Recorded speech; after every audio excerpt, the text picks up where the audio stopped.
தாவணி பூவே தாமரை தீவே நல்லா இருக்கு. அம்மு சினியாட்ஸ் மூலமாக தயாரிப்பட்டிருக்கிற இந்த எண்ணெய் பிரியாதே இந்த திரைப்படத்தினுடைய இசை வெளியீட்டு விழா நடந்து கொண்டிருக்கிறது. அதிலே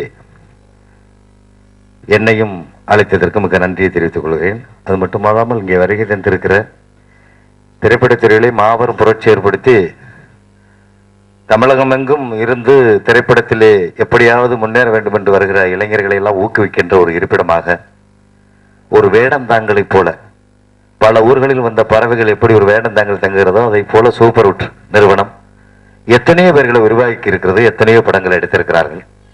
நாங்கள் கூட சூப்பர் உட் படத்தை எத்தனை தயாரிப்பில் நாங்களும் நடித்திருக்கிறோம். அந்த அளவிற்கு திரைப்படத்துறையிலே மிக புரட்சிகரமான புதிதாக வருபவர்களை அரவணைத்து ஆதரித்து அவர்களுக்கு வாய்ப்பளித்து இன்று வரை இதை தொடர்ந்து கொண்டிருக்கிற மரியாதைக்குரிய சூப்பர் குட் நிறுவனத்தினுடைய தயாரிப்பாளர் மரியாதைக்குரிய சௌத்ரி அவர்களே மற்றும் எங்கள் அன்பிற்குரிய அண்ணன் இசைக்குமுத்தி அவர்களே, ராஜா மொய்தீன் அவர்களே, அற்புதமான படங்களை எடுத்து மக்கள் மத்தியிலே மனதில் நீங்காத இடத்தை பெற்றிருக்கிற சக்தி சிதம்பரம் அவர்களே, மற்றும் இந்த படத்திலே நடித்திருக்கிற கதாநாயகன் கதாநாயகி மற்றும் வில்லன் நம்ம எல்லாம் அருமையா பண்ணியிருக்காரு. வில்லன் நல்லா இருக்கு. ராசிகரன் தம்பி மாதிரியே இருக்கு. திடீர்னு இப்படி எல்லாம் பிறப்பாங்க போட்டிருக்கோம் ஒவ்வொருத்தர். அடுத்து நம்ம என்னத்த கண்டோம். அப்படி இங்க மேடையில் விட்டிருக்கிற அத்தனை பேருக்கும் ஹீரோயின் எல்லாம் ரொம்ப நல்லா பண்ணிருக்காங்க. இளைஞர்களை ஈர்க்கும் வகையிலே கிளுகிழு பூட்டுகிற பாடல்கள் இருக்கு. ஒரு படத்துல ஓடியாந்து கட்டி பிடிச்சாங்க, இன்னொரு தடவை கட்டி பிடிச்சிருக்கலாம். டான்ஸ் மாஸ்டர் மறந்துட்டாருன்னு நினைக்கிறேன். திடீர்னு வந்தோன்னா எனக்கே ஒரு மாதிரியா இருந்தது. தேவையில்லாத விஷயம்தான். இருந்தாலும் இந்த கமர்ஷியலாக இப்பொழுது இந்த படத்தை எப்படி தயாரித்தால் இளைஞர்கள் மத்தியிலே மக்கள் மத்தியிலே பிரபலம் அடையும் என்ற எண்ணத்தோடு இருக்கிறாரு. அதாவது மூர்த்தி சிறிதாக இருந்தாலும் கீர்த்தி பெருசு என்று சொல்லுவார். அதே போல இயக்குனர் பொன்மணிகண்டன் இருக்காரு. ரொம்ப சின்ன வயசுலேயே பழுத்த பழம் மாறி ஒரு மணி நேரம் தான் பேசினேன்.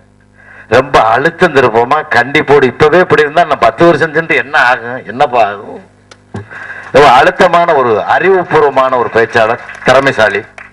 இந்த வயதிலே மிகப்பெரிய பொறுப்பை ஏற்று அந்த இவருக்கு பொறுப்பு இருக்கிறது இந்த படத்தை சிறப்பாக எடுப்பார் என்ற நம்பிக்கை வைத்த தயாரிப்பாளர் நேருஜி அவர்களை பாராட்டாமல் இருக்க முடியாது. என்னதான் திரைப்படங்களை நாங்கள் போய் நடித்தாலும் ஆலமரம் போன்றவர்கள் நாங்கள் எல்லாம் அங்கே வந்து செல்லுகின்ற பறவை போன்றவர்கள் தான் தயாரிப்பாளர்கள் என்றால் ஒரு படத்தை சிறப்பாக ஒன்றும் பண்ண முடியாது. அவங்க தான் முக்கியம். எனவே தயாரிப்பாளர் எந்த விதத்திலும் நஷ்டம் அடைந்து விடக்கூடாது என்பதில் எங்களை போன்றவர்களுக்கு உறுதியாக இருப்போம். நீங்கள் படங்களில் பார்த்திருப்பீர்கள். நாங்கள் எங்களுக்கு கொடுக்கப்பட்ட பொறுப்பான வேலைகளில் நாங்கள் தோல்வி அடைந்ததில்லை. மக்களை சிரிக்க வைத்திருக்கிறோம், சிந்திக்கவும் வைத்திருக்கிறோம். ஆகவே அதே போல மற்றவர்களும் ஹீரோயின் இவர்களும் பொறுப்பை உணர்ந்து நடிப்பார்கள், நடித்துக் கொண்டிருக்கிறார்கள். தயாரிப்பாளர் எந்த விதத்திலும் நஷ்டம் ஏற்படக்கூடாது. படம் நல்லா ஓடினாலும் டைரக்டர் தலையில தான் விளங்கும்.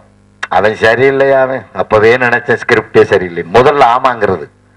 எல்லா டைரக்டருக்குமே நல்லா இருக்கும் நல்லா இல்லையா, அவங்க கொண்ட கொள்கையிலே 100 நாள் ஓடும்னு எல்லாருமே சொல்லுவாங்க. இது 100 நாள் எதிர்பார்க்கிறேன். ஆனா அந்த 100 நாள் ஓடுறது ஓடாது அவர்களுடைய டைரக்டருடைய ரசனையும் ஆண்டவருடைய திருவருளும் தயாரிப்பாளருடைய நல்ல எண்ணங்களுக்கும் கிடைத்த வெற்றியாக அமையும். அதற்கு முன்னே இவர்களுக்கெல்லாம் வெற்றியை ஏற்படுத்தி கொடுத்து இந்த திரைப்படத்தை தமிழகமெங்கிலும் வெற்றிகரமாக இந்தியா முழுவதும் பரவி மற்ற மொழிகளிலும் மொழிபெயர்க்கிற அளவுக்கு இந்த படம் சிறப்பாக வர வேண்டும் என்றால் ரசிக பெருமக்களாகிய உங்கள் கையில் தான் இருக்கிறது. அடுத்தாற் போல ரசிகர்களிடம் கொண்டு சேர்ப்பது முக்கியமாக பத்திரிகை துறையை தெரிந்தவர்கள்.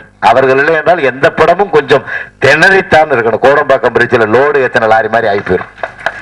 அவங்க தான் கீரை போட்டு ஸ்டார்ட் பண்ணி ஃபர்ஸ்ட் கீரு செகண்ட் கீரு தேர்டு கீரை போட்டு இழுத்து அந்த பக்கம் கொண்டு போய் விடுறது. அதனால பத்திரிகை நண்பர்கள் இதில் மிக்க பங்கு வகிப்பவர்கள். ஏனால் அவர்கள் எழுதுகின்ற எழுத்து, அவர்களுடைய சிந்தனை ஓட்டம், இந்த சின்ன படத்தை சிறப்பாக எழுதி நன்னா இருக்கு. நல்லா இல்லாத படத்தை நல்லா எழுதுங்கன்னு சொல்லல, நல்லா இருக்கு. ட்ரெய்லரே மிக அருமையாக இருக்கிறது. அதனால இந்த படம் சிறப்பாக வர வேண்டும். அது பத்திரிகைக்காரர்கள் கையிலே இருக்கிறது. மற்றபடி இந்த படத்தை விரைவிலே நல்ல விளம்பரம் கொடுத்து நல்ல சூப்பர் உட் சௌத்ரி சாரை போன்ற ஆட்களை அணுகி ஆலோசனைகள் கேட்டு எப்படி இதை வெளியிட்டால் எந்த அளவிற்கு மக்கள் மத்தியிலே போய் சேரும் என்று. ஏனால் பல படங்களை வெற்றியாக ஓட்டி இந்த தமிழகத்திலே மிகப்பெரிய வெற்றியை கண்டவர்கள். அவருடைய ஆலோசனைகள் மணிகண்டன் அவர்களுக்கும் தயாரிப்பாளர் அவர்களுக்கும் தேவை என்பதை சொல்லி இந்த படத்தை மிகப்பெரிய இந்த இதிலே பணியாற்றி இருக்கிற கலைஞர்கள் நடிகர்கள், நடிகைகள், கேமராமேனு, அப்புறம் எல்லா நடன கலைஞர்கள் மற்றும் அதில் எண்ணற்ற ப்ரொடக்ஷன் பாயிலிருந்து நன்றியை தெரிவித்துக் கொண்டு இந்த படத்தை ட்ரெய்லர் வரை கொண்டு வெற்றிகரமாக சேர்த்ததை போல இதை தியேட்டர் வரை கொண்டு சென்று மக்கள் மத்தியிலே நெஞ்சங்களிலே நிலை பெற்று நீங்காத இடத்தை பெற வேண்டும், படம் வெற்றி பெற வேண்டும் என்று சொல்லி விடைபெறுகிறேன்.